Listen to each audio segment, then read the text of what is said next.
Wah, 90% nelayan di sini. Orang nelayan, 100%. Nah, suku Bajo itu memang laut saja.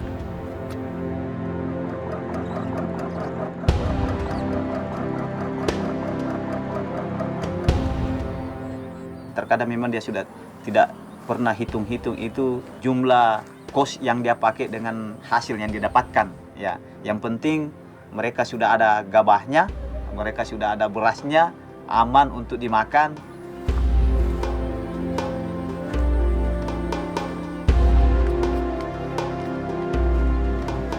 Kita mencoba untuk berusaha bagaimana kita kembangkan Dina Pertanian ini agar orang melihat bahwa di pertanian juga menjanjikan.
Kalau saya Bu, mungkin masih dulu bangku SD kelas 6 sudah melaut. Saya sampai hari ini kebun tidak ada. Kalau orang Bajo itu Bu toh, ya separuh ada punya kebun. Kalau saya sendiri, pribadi saya sendiri ya tidak ada sama sekali. Kalau nelayan saya itu Bu, sampaikan tadi ya umur sampai 20 itu 20 tahun. Saya suka nelayan karena saya orang nelayan memang toh. Sejak kecil sampai hari ini kita orang nelayan memang sampai hari ini.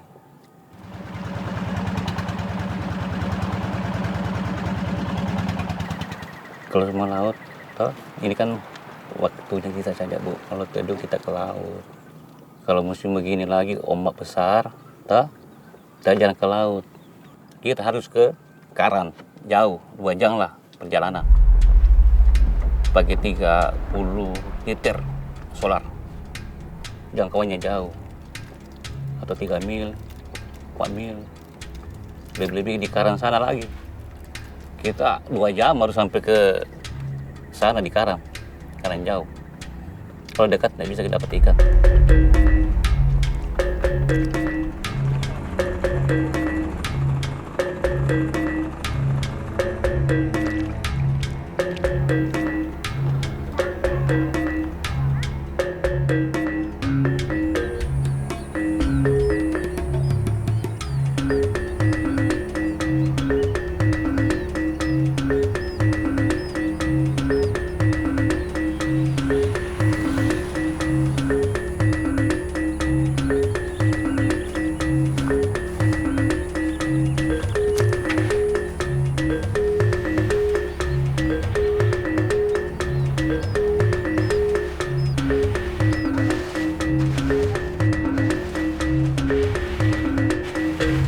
luas area sawah di sini kan sangat luas. Ya, kalau di Wolo ini khusus Kelurahan Wolo berkisaran kurang lebih 400 hektar. Ya. Sementara mesin pembajak sawah yang ada di sini bisa dihitung-hitung. Ya, bisa dihitung-hitung. Itu pun kalau ada yang lain yang biasa itu ada traktor yang mengolah di sini itu dari desa lain. Ya, desa lain biasa masuk di sini. Jadi salah satu memang penyebabnya sehingga artinya musim persawahan di sini yang menyebabkan terkadang memang terlambat ataukah tidak tepat, penyebabnya pembajak sawah, artinya dalam hal ini traktor. Ya, traktor yang sangat kurang, minim sekali. Makanya hampir setiap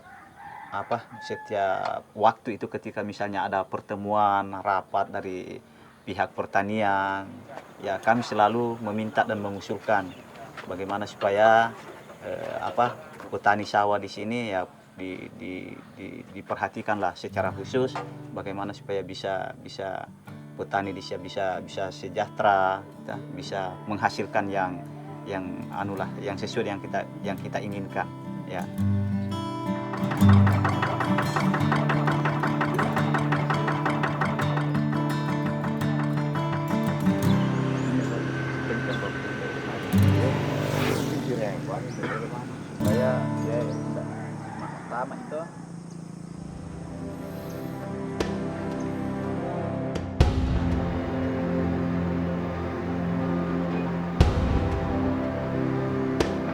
Penambangan nikel saat ini masif dan kecenderungannya akan terus masif karena permintaan akan nikel ini meningkat.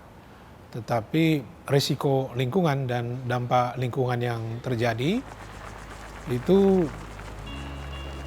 demikian serius. Hak atas lingkungan hidup yang baik dan sehat itu diakui oleh undang-undang negara kita. Jadi semua warga berhak atas lingkungan hidup yang baik dan sehat.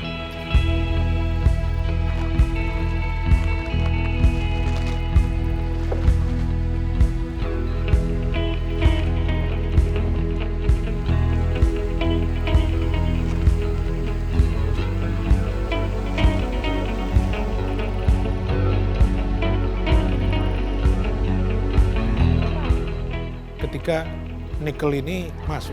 Jadi kita harus memperhatikan kelompok masyarakat yang paling rentan ini. Saya rasa warga juga rasional ya. Warga juga ingin pembangunan yang baik.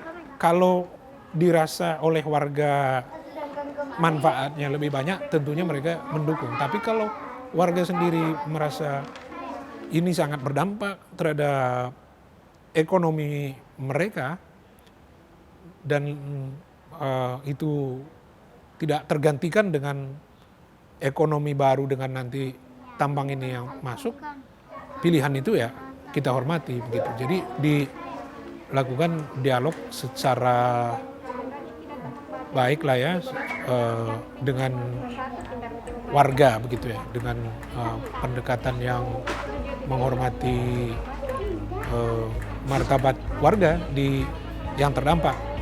Ada aturan di beberapa harus diperketat dan juga yang sudah ada ini penerapannya, pengawasannya harus dilaksanakan lebih baik. Yang berarti kaisar pertama adalah gelar yang digunakan Sheng yang penguasa negara.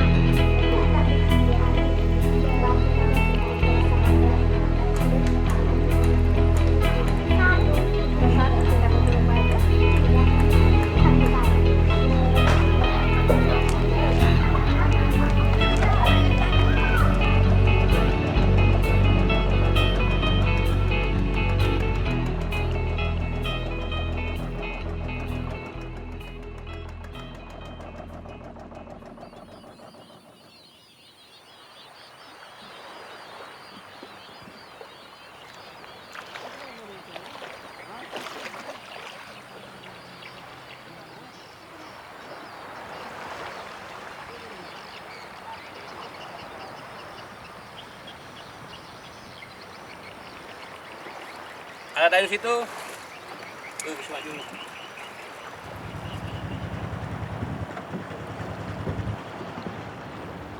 Alhamdulillah juga toh ada bantuan dari Ceria.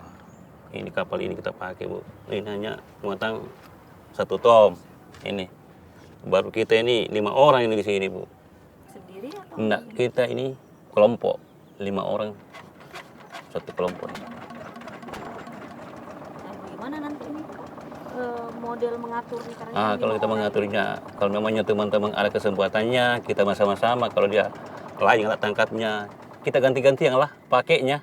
Toh, alat tangkapnya nanti lain. Dia itu kan namanya bantuan. Namanya. Sistem sewa. Enggak, kalau kita ini kan bantuan ini, toh. Teman-teman memangnya teman ikut kerjasama dengan kita, toh. Kerjasamanya kami pergi ke laut. Kalau Ceria membantu kami lagi, alangkah itu bagusnya lagi, lebih besar, lebih bagus lagi, Pak. Nyata. Kalau 90% Bu, nelayan, subahnya.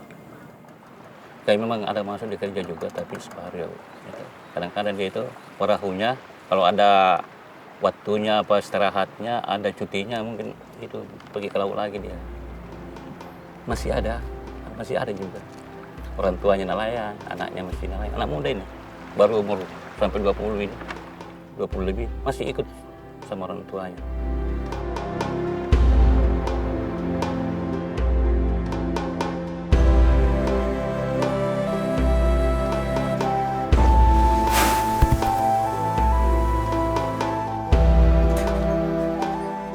Petani kami di sini itu 2 kategori usia lansia masih ada sekitar 30%, itu 65 tahun ke atas.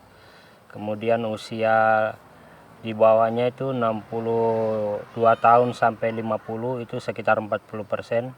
40 sampai ke 30 itu sekitar 20%.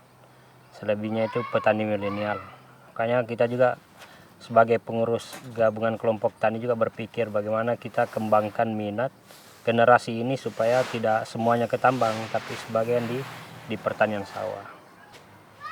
Kemudian untuk alat pengolahan seperti biasa Pak di tempat lain, kita pakai hand traktor. Yang kami lakukan itu Pak, pertama menghadirkan edukasi, pelatihan-pelatihan. Kemudian juga kita mencoba untuk memangkas kendala-kendala yang berdampak pada hasil produksi. Kadang orang tidak mau bertani karena hasilnya kurang. Nah itu kita kita pangkas sedikit-sedikit.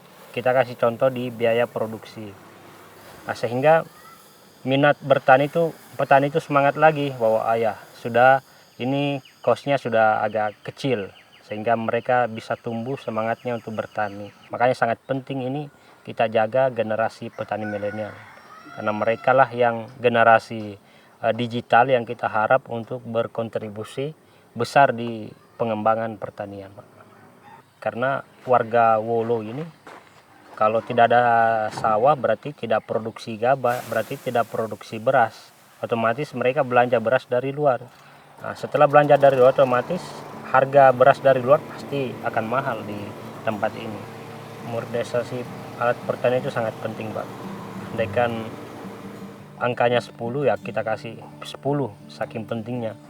Karena kalau modernisasi pertanian itu sangat membantu kerja petani, baik dari pengolahan, penyemprotan sampai panen.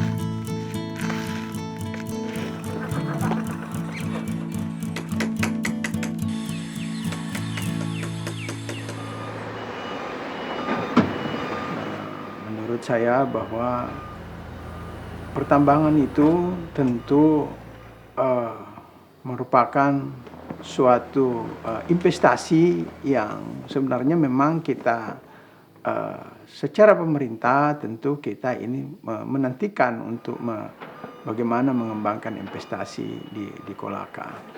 Nah, kita berharap bahwa pertambangan itu betul-betul menjadi pertambangan yang baik. Nah, nelayan ini tidak bisa lagi di pesisir, jadi difasilitasi untuk semacam kapal dan mesinnya, kemudian alat tangkapnya, sehingga ada rasa nyaman terhadap nelayan bahwa ternyata kita berdampingan dengan pertambangan tidak ada persoalan. Yang lain kalau di petani tentu memang ya minimal itu ada penyediaan pupuk, penyediaan sarana pertanian, ya kan, supaya betul-betul petani itu bisa menjadi nyaman bertani dia. Jadi pertambangan tetap jalan, yang menambang, yang petani, yang nelayan. Nah, kita tidak bisa pungkiri bahwa tambang itu membuat pertumbuhan ekonomi yang sangat cepat. Karena pasti di situ banyak orang bekerja. Jadi jangan dianggap satu sama lain ini mau dianggap berbenturan. Kita berharap jangan berbenturan, saling membutuhkan dan saling menghidupi. Nah, kalau ini yang terjadi, aman dunia inilah. Ceria juga sudah memberikan kontribusi cukup besar terhadap pembangunan di daerah ini. Ya, terutama ya yang saya lihat bahwa memang ini sudah menyerap tenaga kerja yang berada di ring 1. Di ring 1 wilayah itu saya kira hampir semua orang-orang itu sudah bekerja di Ceria. Ya. Kemudian yang lain adalah tentu kontribusi-kontribusi terhadap pembangunan di wilayah itu.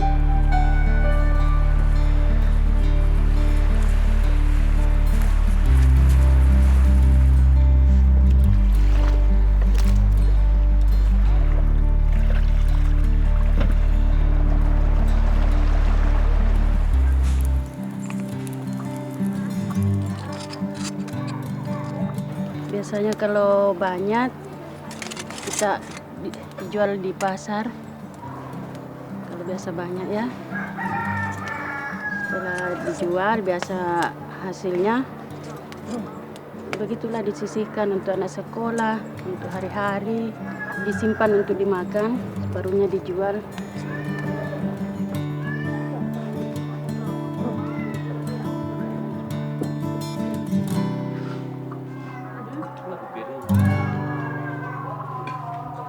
Nah, kalau itu saya bilang tadi, kalau bisa membantu kami, ini lagi toh, kapalnya ini lebih bagus lagi dengan alat tangkapnya.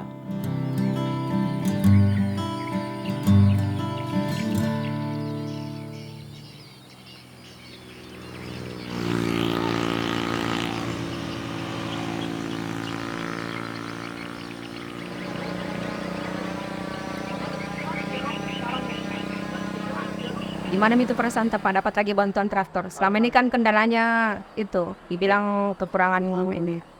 Jadi kemarin memang artinya dengan keluhan-keluhan petani yang kami rasakan, salah satu penyebab sehingga terkadang sawah itu sistem pengolahannya agak terlambat ataukah tidak serentak disebabkan salah satunya Bu ya, salah satunya adalah hand traktor yang mesin pembajak sawah. Makanya kemarin dengan adanya pertemuan kemarin dengan pihak pemerintah dengan pihak dalam hal ini PPM pengurus dari PT Ceria, ya kami mengusulkan itu, mengusulkan bagaimana supaya kami mendapatkan perhatian khusus untuk petani sawah dengan mesin pembajak sawah itu ya, dalam hal ini hand traktor, bagaimana supaya kami diberikan bantuan begitu kami usulkan. Dan alhamdulillah kemarin bulan kalau saya tidak salah ya, bulan Agustus hand traktor itu sudah ada di tangan kami, bahwa memang tujuan kami mendapatkan atau mendatangkan traktor ini pertama memang bagaimana kami supaya sedikit ada kemudahan untuk petani sawah, khususnya barangkali sewa traktor yang selama ini barangkali yang cukup lumayan juga yang dirasakan oleh petani ya. Bagaimana kami bisa artinya sedikit bisa begitu ada perbedaan lah ya, tapi tidak begitu bagaimana juga bedanya. Artinya ada perbedaan. Karena kenapa Pak, Bu, perlu kami sampaikan bahwa hand traktor ini juga artinya kan membutuhkan juga cost, membutuhkan biaya perawatan, ya operatornya juga begitu harus kita perhatikan apa yang harus dia dapatkan di situ. Terus kemudian barangkali ya ongkos-ongkos yang lainnya itu yang memang memerlukan perhatian khusus untuk bagaimana kami bisa mengatur semua itu. Ya. Makanya nanti kan kita akan perlihatkan, Ya. Bapak nanti perlihatkan apakah memang pemanfaatan traktor itu memang membuat pengaruh yang lebih baik buat petani. Nanti mungkin bisa jadi bahan pertimbangan buat PT Ceria untuk bisa lebih mungkin mengembangkan lagi pertanian kita. Makanya nanti dijaga bapak-bapak nih baik-baik itu traktornya. Mumpung kita dapat bantuan gratis ini, makanya kita bayarnya kita sekarang bapak-bapak dengan adanya teknologi, kita pakai mesin-mesin yang canggih, hasilnya bagus, ya siapa tahu bisa menjadi daya tarik buat mereka untuk bisa masuk juga di sawah, berkebun atau bertani lah.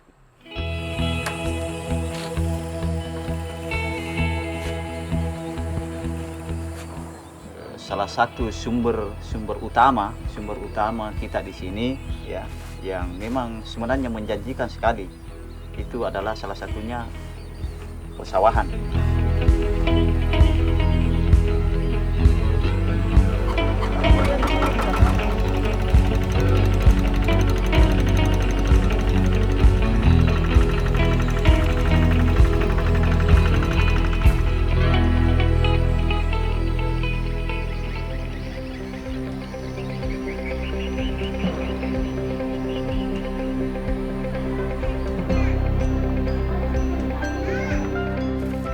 Sementara ini khawatir juga Pak, tapi kita mencoba untuk berusaha bagaimana kita kembangkan Dina Pertanian ini agar orang melihat bahwa di pertanian juga menjanjikan.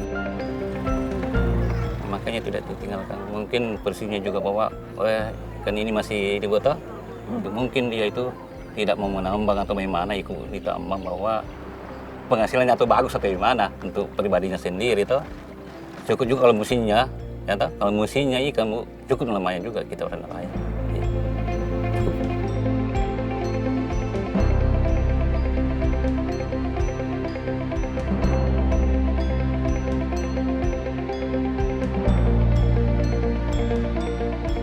Salah satu prinsip HAM itu adalah do no harm. Jadi jangan melukai masyarakat, jangan merugikan masyarakat.